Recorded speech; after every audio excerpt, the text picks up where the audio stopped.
A lot happening in terms of the royal wedding this morning. We are learning more details about not only what will happen during the daytime, but also what will happen in the evening. Ingrid Seward, who is editor of Majesty magazine, will be joining us with all the very latest. She's got some new details on the parties that will follow the wedding. We'll chat with Ingrid in just a second. We are also seeing this morning some newly released photos of Prince William as a baby at about 6 months old. Pictures of him with his parents, and we're going to check in on those with our Royals contributor, Victoria Arbiter, who you just saw, who's sitting here with us. This is my favorite of the three, I have to admit. A lovely, plump, healthy baby Prince William, Victoria, and it looks like, you know, he's being tickled by his I think that's Diana's hand there, yeah. And having a good chuckle, Diana holding him in the air. And then I think we have a shot of him with both of his parents as well. What a nice time to release these pictures, since a lot of times, as we were talking about earlier on the show in the States, at a wedding reception, the bride and the groom will typically show pictures of themselves as babies. It's lovely that we've had these pictures newly released, and having seen so many pictures of William over the years, I've never seen these ones, and it's a lovely family portrait. You know, Diana and Charles were both wonderful parents. Charles still is a wonderful parent, and it's lovely to see this great family unit clearly enjoying their baby, and it was in, as you mentioned, he was 6 months old. They were taken in December 1982. Oh, he's just so cute and chubby. I love a good chubby baby. Sign of a healthy child. We're learning a little bit more, as I mentioned, about the day. So here, everybody who's coming to enjoy the festivities is being encouraged to dress up, to wear a hat. You and I were trying on hats yesterday. Yes. And there's also going to be some, perhaps, food and beverage being served in Hyde Park. There's a lot of things being added to the day for people that are making the trek to London. Boris Johnson, London's mayor, said he wanted people to dress for the weather, which could be inclement, but also to dress for the occasion. So you can have your wellies on, but have a nice hat like we had our hats on yesterday.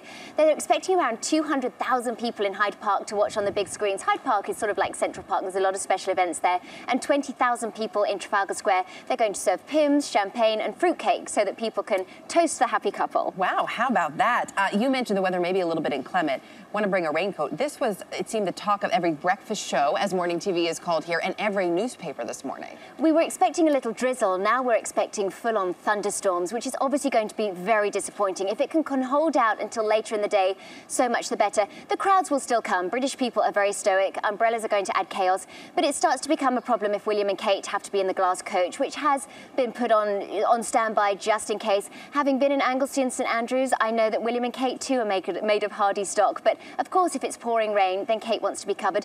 The bigger problem will be the household cavalry. Their uniforms take up to 12 hours to prepare for ceremonies like this. Wow. They paint white on the white parts of their uniforms, and if that all starts to run, as well as the speckles of the rain on their armour, it's going to look really not great. Ooh, not great. Well, fingers crossed that the rain holds off, at least until everybody's inside.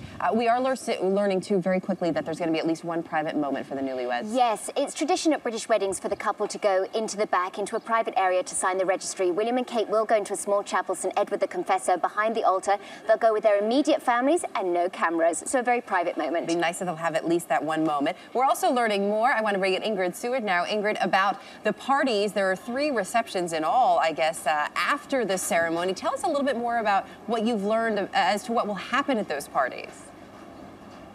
Well, the one after the ceremony, the reception, will be just like any wedding reception, except on a much larger scale. And what the royals normally do is, instead of throwing confetti, they throw rose petals, and they are handed round by footmen in silver bowls. So that'll be rather fun. If we're lucky enough to see the bride and groom leaving the palace, they'll be covered in rose petals. But the party in the evening is going to be an absolute rocker, because Anton Mosselman is apparently doing the food for the 300 people for dinner, and Michael Fawcett, who is Prince Charles's sort of closest aide, has a party company, and he is brilliant at decorating, and he's going to do some really wild decorations in the palace. William is brilliant on music, so there's going to be a DJ, and there's probably going to be some live performances, and the Queen, very kindly, is going to leave with Prince Philip and go back to Windsor, where the Easter Court is still in place, and let the young people rock on. So she'll let them have their fun without feeling intimidated by having the Queen around watching them. Some great details, and I understand too, Ingrid, that Harry's going to throw what's called a survivor's breakfast, basically for everybody who's still standing at 6 a.m. with bacon sandwiches. Appreciate the details. Ingrid Seward and Victoria Arbiter.